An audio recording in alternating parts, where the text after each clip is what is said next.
Hi hello നമസ്കാരം. എൻ്റെ ഒരു പുതിയ വീഡിയോയിലേക്ക് എല്ലാവർക്കും സ്വാഗതം. എല്ലാവരും സുഖമായിട്ടിരിക്കുന്നു, ഞാൻ സുഖമായിട്ടിരിക്കുന്നു. അപ്പോൾ നിങ്ങൾ തമ്മിലിൽ കണ്ട പോലെ തന്നെ ഗർഭിണികൾക്ക് പ്രസവശേഷം റൂം എടുത്തു കഴിഞ്ഞാൽ ആ പൈസ എങ്ങനെ നമ്മുടെ കയ്യിലേക്ക് റീഫണ്ട് ചെയ്ത് കിട്ടും, അതിനെക്കുറിച്ചാണ് ഇന്നത്തെ ഒരു വീഡിയോ. അപ്പോൾ വീഡിയോ കാണുന്നവർ ഗർഭിണികളല്ല എങ്കിൽ നിങ്ങളുടെ കൂട്ടുകാരികളോ ഫാമിലിയിൽപ്പെട്ട ആരെങ്കിലും ഉണ്ടെങ്കിൽ അവർക്ക് അയച്ചു കൊടുക്കുക, അവർക്കത് ഉപയോഗപ്പെടട്ടെ. എനിക്ക് 100% ഉപയോഗപ്പെട്ടു. ഇത് സത്യസന്ധമായ കാര്യമാണ്, അതുകൊണ്ടിട്ട് മാത്രമാണ് ഞാനിങ്ങനൊരു വീഡിയോ ചെയ്യുന്നത്. ഓക്കെ, അപ്പോൾ നമുക്ക് നേരെ വീഡിയോയിലേക്ക് പോവാം. നമ്മൾ ഗർഭിണിയായി ഒരു 7 മാസം 8 മാസം ആകുമ്പോൾ തന്നെ നമ്മൾ ആലോചിക്കുന്ന ഒരു കാര്യം, റൂം എടുക്കണോ അതോ വാർഡിൽ കിടക്കണോ. വാർഡിൽ കിടന്നു കഴിഞ്ഞാൽ സ്ത്രീകളുടെ വാർഡിൽ സ്ത്രീകൾക്കും പുരുഷന്മാരുടെ വാർഡിൽ പുരുഷന്മാർക്ക് മാത്രമേ നിൽക്കാൻ പറ്റുള്ളൂ. അതെല്ലാ ഹോസ്പിറ്റലും അങ്ങനെ തന്നെയാണ്. പക്ഷേ നമ്മൾ പ്രസവശേഷം നമുക്ക് നിൽക്കാമെന്ന് പറഞ്ഞു കഴിഞ്ഞാൽ ചിലപ്പോൾ നമുക്ക് നമ്മുടെ അമ്മമാർക്ക് പറ്റിയെന്ന് വരില്ല. ചിലപ്പോൾ വല്ല വയ്യായികയുള്ള അമ്മമാരാണ്, ചിലപ്പോൾ അമ്മമാരില്ലാത്തവരുണ്ടാവും. അപ്പോൾ അവർക്ക് എല്ലാവർക്കും നിൽക്കാൻ ആളുണ്ടാവണമെന്നില്ല. അപ്പോൾ നമ്മുടെ ഭർത്താക്കന്മാരായിരിക്കും നമുക്ക് ഉണ്ടാവുക. അപ്പോൾ നമുക്ക് എന്തായാലും റൂം എടുത്തേ പറ്റൂ. അപ്പോൾ സാധാരണക്കാരായ ഒരു റൂം എടുത്തു കഴിഞ്ഞാൽ അവർക്ക് ആ പൈസ ലോസാണ്. അപ്പോൾ ആ പൈസ എങ്ങനെ കൈവരാം എന്നുള്ളതിനെ കുറിച്ചാണ് ഞാൻ പറയാൻ പോകുന്നത്. ഇത് പോസ്റ്റ് ഓഫീസിലാണ് നമ്മൾ ഈ സ്കീം ചേരുന്നത്. പോസ്റ്റ് ഓഫീസിലാണ്, അത് ഓർത്ത് വെച്ചോളാം, മാറിപ്പോകരുത്, വേറെ എവിടെയും ഇത് കൊണ്ട് പോകരുത്. പോസ്റ്റ് ഓഫീസിലാണ് നമ്മൾ ഈ സ്കീം ചേരുന്നത്. ഇതിൻ്റെ പേരെന്താണെന്ന് വെച്ച് കഴിഞ്ഞാൽ നിവാ ഭൂപ്പ എന്നാണ് സ്കീമിൻ്റെ പേര്. പേര് കേട്ടിട്ട് ഇത് എന്താണെന്ന് വിചാരിക്കേണ്ട, ആ സ്കീം ഉള്ള സ്കീമാണ് നിവാ ഭൂപ്പ എന്നാണ് സ്കീമിൻ്റെ പേര്.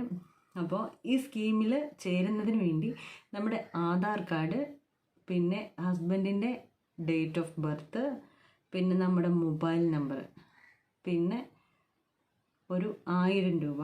1000 രൂപ എന്ന് കേട്ടാൽ ആരും ഞെട്ടണ്ട, അത് വലിയ നഷ്ടമായിട്ട് നമുക്ക് സംഭവിക്കില്ല. കാരണം ഒരു വർഷത്തേക്കാണ് നമ്മൾ ഈ സ്കീം ചേരുന്നത്. ആ ഒരു വർഷത്തേക്കുള്ള പൈസയാണ് ഈ 1000 രൂപ. 1000 രൂപ കൊടുത്ത് നമ്മൾ ഈ സ്കീമിൽ ചേർന്ന് കഴിഞ്ഞാൽ ഈ ഒരു വർഷത്തിനുള്ളിൽ നമുക്ക് എന്ത് അസുഖം വന്നാലും നമ്മൾ അഡ്മിറ്റായാൽ, ഇപ്പോൾ പനിയോ ആക്സിഡൻറ്റോ എന്ത് വന്നാലും നമ്മൾ അഡ്മിറ്റായി കഴിഞ്ഞ് നമ്മൾ റൂം എടുത്തു കഴിഞ്ഞാൽ മാത്രം കേട്ടോ, വാർഡിൽ കിടന്നാൽ കിട്ടത്തില്ല. റൂം എടുത്തു കഴിഞ്ഞാൽ ആ റൂമിൻ്റെ പൈസ നമ്മൾക്ക് തിരിച്ചു കിട്ടും ഒരു വർഷത്തിൽ. ഇപ്പോൾ നമ്മളൊരു ചിലപ്പോൾ ഹോസ്പിറ്റൽ കേസ് മാത്രമായിട്ട് ചിലപ്പോൾ എപ്പോഴും അസുഖമുള്ളവരുണ്ടാവുമല്ലോ. അപ്പോൾ അവർക്കൊക്കെ ഭയങ്കര ഉപയോഗമാണ് കേട്ടോ. നമ്മൾ സ്കീമിൽ ചേരാനായിട്ട് ഞാൻ പറഞ്ഞു, ആധാർ കാർഡ്, നമ്മുടെ മൊബൈല്, പിന്നെ ഹസ്ബൻഡിൻ്റെ ഡേറ്റ് ഓഫ് ബർത്ത്, ഇത്രയും സാധനം നമുക്ക് വേണം. നമ്മുടെ മൊബൈലിലേക്ക് ഒരു OTP വരാനാണ് കേട്ടോ മൊബൈൽ വേണമെന്ന് പറഞ്ഞു. അപ്പോൾ നമ്മൾ ഇതും കൊണ്ട് പോകുമ്പോൾ ഏറ്റവും ആദ്യം ശ്രദ്ധിക്കേണ്ട കാര്യം എന്താണെന്ന് വെച്ച് കഴിഞ്ഞാൽ, നമ്മുടെ ആധാർ കാർഡ് അപ്ഡേറ്റഡ് ആയിരിക്കണം. കാരണം നമ്മുടെ തമ്പ് വെച്ചിട്ടാണ് ഇത് സ്കീം സ്കീം ഓപ്പൺ ചെയ്യുന്നത്. അപ്പോൾ നമ്മൾ തമ്പ് ഓപ്പൺ ആവണമെങ്കിൽ നമ്മുടെ ആധാർ കാർഡ് അപ്ഡേറ്റഡ് ആയിരിക്കണം. രണ്ടാമത്തെ കാര്യം, നമ്മുടെ ഫോണിലേക്ക് OTP വരും. അപ്പോൾ നമ്മുടെ ഫോണിൽ റീചാർജ് ചെയ്തിട്ടായിരിക്കണം നമ്മളിരിക്കുന്നത്. അപ്പോൾ നമ്മളിപ്പോൾ എല്ലാവരും ഇപ്പോൾ ഓഫറാണല്ലോ ചെയ്യണേ. അപ്പോൾ ഓഫർ അവൈലബിൾ ആയി തന്നെ നിൽക്കണം. നോർമലി നമുക്ക് കോൾ വിളിച്ചാലും കിട്ടുന്ന രീതിയിൽ, അങ്ങോട്ട് കോൾ പോകുന്ന ഇങ്ങോട്ട് കോൾ വരുന്ന രീതിയിലായിരിക്കണം മൊബൈൽ.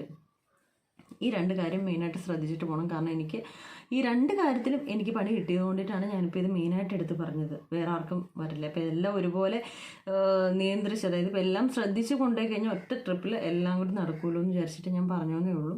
അപ്പോൾ നമ്മളങ്ങനെ സ്കീമിൽ അത് കൂടിച്ച് കഴിയുമ്പോൾ നമുക്ക് പോസ്റ്റ് ഓഫീസിൽ ഇങ്ങനൊരു കാർഡ് കിട്ടും. ഈ കാർഡിൻ്റെ ബാക്കിൽ നമ്മൾ കൂടിയിരിക്കുന്ന അക്കൗണ്ടാണ് കേട്ടോ. നമ്മൾ സ്കീമിൽ ആക്ടിവേഷൻ ആയല്ലോ. അപ്പോൾ നമ്മുടെ അക്കൗണ്ട് നമ്പറും കാര്യങ്ങളൊക്കെ എഴുതി തന്നെയാണ് കേട്ടോ ഇതിൽ. ഈ കാർഡ് നമ്മുടെ കയ്യിൽ എപ്പോഴും വെച്ചേക്കാം. ഒരു വർഷത്തേക്ക് ആ കാർഡ്, പിന്നെ നമുക്ക് ഒരു വർഷം കഴിഞ്ഞാൽ നമ്മൾ 1000 രൂപ കൊടുത്തത് പുതുക്കി കഴിഞ്ഞ് കഴിഞ്ഞാൽ നമുക്ക് ലൈഫ് ലോങ് കിട്ടും കേട്ടോ, അത് വേറെ കാര്യം. അപ്പോൾ ഇങ്ങനെ നമ്മൾ കൂടിക്കഴിഞ്ഞ് കഴിഞ്ഞാൽ ഇനി എങ്ങനെയാണ് ഈ സ്കീമിൻ്റെ ഉപയോഗം എന്ന് ഞാൻ പറഞ്ഞുതരാം. നമ്മൾ ഹോസ്പിറ്റലിൽ അഡ്മിറ്റ് ആയി കഴിഞ്ഞ് കഴിഞ്ഞാൽ അഡ്മിറ്റ് ആവുന്ന ദിവസം, ഇപ്പോൾ നമ്മൾ 5 ദിവസമാണ് നമ്മൾ അഡ്മിറ്റ് ആവുന്നതെന്ന് വെച്ച് കഴിഞ്ഞാൽ, നമ്മൾ അഡ്മിറ്റ് ആയ ദിവസത്തിൻ്റെ ഡിസ്ചാർജ് ആയ ദിവസത്തിൻ്റെ പൈസ നമുക്ക് കിട്ടത്തില്ല. ബാക്കി 3 ദിവസത്തെ പൈസ നമുക്ക് കിട്ടും. അത് അവർ കാൽക്കുലേറ്റ് ചെയ്ത് എങ്ങനെയാണെന്ന് വെച്ച് കഴിഞ്ഞാൽ, ഒരു ദിവസം 1000 രൂപ വെച്ചാണ് അവർ കാൽക്കുലേറ്റ് ചെയ്യുന്നത്. ഇപ്പം നമ്മൾ എടുക്കുന്ന റൂം 500 രൂപയുടെ റൂമാണെന്ന് വിചാരിച്ചോ. അപ്പം ഞാൻ ഇന്ന് എടുത്തത് 500 രൂപയുടെ റൂമാണ് ഞാൻ എടുത്തതെന്ന് വിചാരിക്കുക. 500 രൂപയുടെ റൂമാണെങ്കിൽ പോലും അതിന് 1000 രൂപ തരും. നിവാ ഭൂപ്പക്കാർ ആ ഒരു റൂമിന് ഒരു ദിവസം 1000 രൂപയാണ് അവരിടുന്ന റേറ്റ്. ഇപ്പോൾ ചിലപ്പോൾ 600 രൂപയുടെ റൂമായിരിക്കും നമ്മൾ എടുത്തേക്കണേ, ഇപ്പോൾ 700 രൂപയുടെ റൂമായിരിക്കും നമ്മൾ എടുത്തേക്കണേ. അവർ പക്ഷേ അതിന് ഒരു ദിവസം ഇടുന്ന എമൗണ്ട് എന്ന് പറഞ്ഞാൽ 1000 രൂപയായിരിക്കും. അപ്പം 3 ദിവസത്തെ പൈസയാണെങ്കിൽ 3000 രൂപ നമുക്ക് കിട്ടും. അങ്ങനെയാണ് അവർ കാൽക്കുലേറ്റ് ചെയ്യുന്നത്. പിന്നെ ഡിസ്ചാർജ് സമ്മറി, ഇതിനാവശ്യമായ സാധനങ്ങൾ എന്ന് പറഞ്ഞാൽ നമ്മൾ അപ്ലൈ ചെയ്യുമ്പോൾ, ഇത് അപ്ലൈ ചെയ്യുന്ന പോസ്റ്റ് ഓഫീസിൽ ആ ചേച്ചിയുമായിട്ട് ചെന്ന് കഴിഞ്ഞ് കഴിഞ്ഞാൽ ആ ചേച്ചിയോട് പറഞ്ഞു കഴിഞ്ഞാൽ അവർ അപ്ലൈ ചെയ്തും തരും. അല്ലെങ്കിൽ നമ്മൾ അവരോട് ഇതിന് ആരെയാണ് കോൺടാക്ട് ചെയ്യുന്നത് വെച്ചാൽ അവരുടെ നമ്പർ തരും, നമ്മൾ അവരെ കോൺടാക്ട് ചെയ്യുന്നത് അവർ നമ്മൾ തിരിച്ചിങ്ങോട്ട് കോൺടാക്ട് ചെയ്തോളും. ഇത് നമുക്ക് ഓൺലൈനായിട്ട് നമുക്ക് ചെയ്യാവുന്ന കാര്യമുള്ളൂ, നിസ്സാര കാര്യമുള്ളൂ. അവരുടെ സൈറ്റിൽ നിവാ ഉപ്പുകാരുടെ സൈറ്റിൽ കയറിയിട്ട് അവർ ചോദിക്കുന്ന ഡോക്യുമെൻറ്റ്സ്, അതായത് നമ്മുടെ ഡിസ്ചാർജ് സമ്മറി, നമ്മുടെ Aadhaar card, pan card, account number, ഇങ്ങനെയുള്ള സാധനങ്ങൾ മാത്രമേ ഉള്ളൂ. ഇത്രേ ചോദിക്കുകയുള്ളൂ. അത്രയും സാധനം നമ്മൾ കൊടുത്തു കഴിഞ്ഞ് കഴിഞ്ഞാൽ നമുക്കുള്ള ക്ലെയിം നമ്മൾ ഓൾറെഡി ചെയ്തു എന്നാണ്. ഒരു 2-3 ആഴ്ചയ്ക്കുള്ളിൽ തന്നെ നമുക്ക് ഇത് പൈസ അക്കൗണ്ടിട്ട് കയറും. പനി ആയാലും എന്തായാലും ഹോസ്പിറ്റൽ അഡ്മിറ്റായി റൂം എടുത്തു കഴിഞ്ഞ് കഴിഞ്ഞാൽ നമുക്ക് ഈ സ്കീം ഉണ്ടെങ്കിൽ ഉറപ്പായിട്ടും അവരൊരു ദിവസം 1000 രൂപ വെച്ച് കാൽക്കുലേറ്റ് ചെയ്ത് നമുക്ക് പൈസ തരും. ഒന്ന് ശ്രദ്ധിക്കുക, നമ്മൾ 5 ദിവസമാണ് അഡ്മിറ്റ് ആവണമെങ്കിൽ ആദ്യത്തെ ദിവസത്തിൻ്റെയും അവസാനത്തെ ദിവസത്തിൻ്റെയും പൈസ നമുക്ക് കിട്ടത്തില്ല, 3 ദിവസത്തെ പൈസയെ കിട്ടത്തുള്ളൂ കേട്ടോ. അപ്പോൾ 10 ദിവസം അഡ്മിറ്റ് ആയി കഴിഞ്ഞ് കഴിഞ്ഞാൽ ആദ്യത്തെ ദിവസത്തെയും അവസാനത്തെ ദിവസത്തെയും പൈസ നമുക്ക് കിട്ടത്തില്ല. ഓക്കെ, അത് നമ്മളെപ്പോഴും മനസ്സിൽ ആ ഒരു കാര്യം ഉണ്ടാവണം. പക്ഷെ എന്തുകൊണ്ടും ഉപയോഗമാണ്. കാരണം ഞാൻ എടുത്ത റൂമെന്ന് പറഞ്ഞാൽ 550 രൂപയുടെ റൂമായിരുന്നു. ആ റൂമിൻ്റെ പൈസയ്ക്ക് എനിക്ക് 1000 രൂപ എനിക്ക് കിട്ടി. എനിക്ക് വളരെ ഉപയോഗപ്പെട്ട ഒരു സമയവുമായിരുന്നു. എൻ്റെ സമയം വളരെ മോശമായിരുന്നു. അപ്പോൾ എനിക്ക് ആ സമയത്ത് ഇത് വളരെയധികം എനിക്ക് ഉപയോഗപ്പെട്ടു. അതുകൊണ്ടിട്ട് മാത്രമാണ് ഞാൻ ഇങ്ങനെ ഒരു വീഡിയോ ചെയ്യുന്നത്.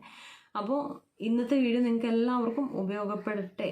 കാണുന്ന നിങ്ങൾക്കല്ല, നിങ്ങളുടെയൊക്കെ ഇപ്പോൾ നിങ്ങൾക്ക് ഉപയോഗപ്പെട്ടില്ലെങ്കിൽ കൂട്ടുകാർക്കോ വീട്ടുകാർക്കോ ആർക്കെങ്കിലും ഉപയോഗപ്പെടട്ടെ.